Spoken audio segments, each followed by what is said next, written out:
Aujourd'hui, on ouvre un dossier classifié. Une histoire qui dort au plus profond des archives de l'aviation civile. Une affaire que personne n'est censé connaître. C'est l'histoire du passager zéro. Sur la couverture, il n'y a que ça. Pas de titre, pas de numéro de référence, juste une date, 1998, et cette note écrite à la main, presque effacée.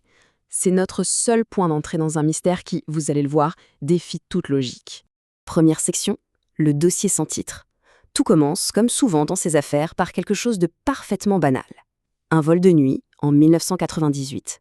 Un trajet de routine qui va virer à l'inexplicable. Le décor est planté. Un vol commercial, tout ce qu'il y a de plus normal, entre l'Europe du Nord et l'Asie centrale. Météo parfaite, pas la moindre secousse, aucun souci technique. Tout se déroule à la perfection. La routine, dans ce cas-là de plus rassurant. Et au cœur de cette routine, il y a un chiffre. Ce chiffre, 142. Selon absolument tous les documents officiels, que ce soit les billets, les manifestes d'embarquement, les contrôles de sécurité, il y a précisément 142 passagers à bord. Le compte est bon, il a été vérifié et contre-vérifié, c'est un fait. C'est à l'arrivée que la mécanique si bien huilée se grippe. Au moment où les passagers débarquent, une anomalie apparaît. Une petite fissure dans la réalité administrative si parfaite de l'aéroport. Les agents au sol comptent 143 personnes qui sortent de l'avion. Une de plus. Une personne qui n'a aucun billet, qui n'est sur aucune liste, qui n'a jamais officiellement embarqué et qui pourtant est bien descendue de cet avion. Alors bien sûr, on pense tout de suite à une simple erreur. Quelqu'un qui a été compté 2 fois, un bébé dans les bras d'un parent. Mais non. Les comptages sont refaits encore et encore. Et la divergence est toujours là. Le manifeste d'embarquement dit 142, la réalité, elle, en montre 143. C'est impossible, et pourtant, c'est ce qui s'est passé. Deuxième section, analyse de l'anomalie. L'enquête bascule alors vers les enregistrements vidéo de l'aéroport. Et c'est là que l'affaire quitte le domaine de l'erreur administrative pour entrer dans celui de l'étrange. Les enquêteurs passent les bandes au peigne fin, image par image. Et ils finissent par trouver quelque chose. Ou plutôt, par trouver une absence. Ce n'est pas un visage, pas une silhouette, c'est un vide, un flou, une sorte de distorsion entre 2 autres voyageurs. Comme si la caméra avait essayé de filmer une chose qui refusait d'être vue. C'est la première analyse du technicien vidéo. Sauf que ça ne colle pas du tout. Le flou sur l'image n'est pas rapide. Au contraire, il se déplace lentement, au même rythme que les autres passagers. Il est absent. L'expert est incapable de donner une explication rationnelle. Et puis il y a le détail. Le détail qui fait basculer l'affaire dans le paranormal.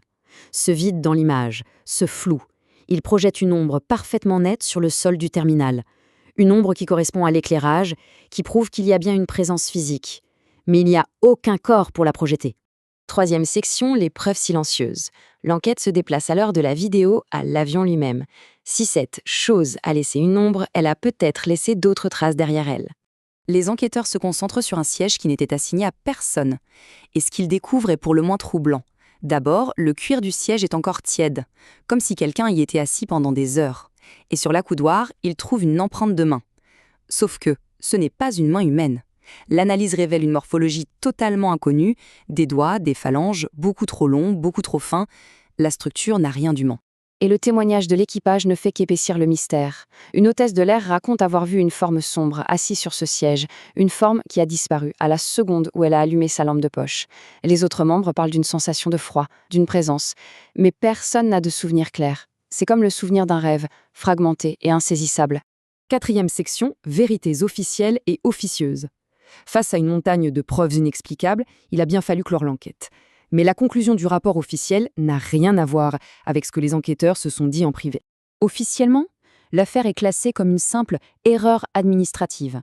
Un terme passe-partout qui ne veut absolument rien dire. C'est juste une façon de fermer le dossier. Les enregistrements vidéo sont placés sous scellé, les bandes audio disparaissent et tout l'équipage doit signer des accords de confidentialité très stricts. Bref, on enterre l'affaire.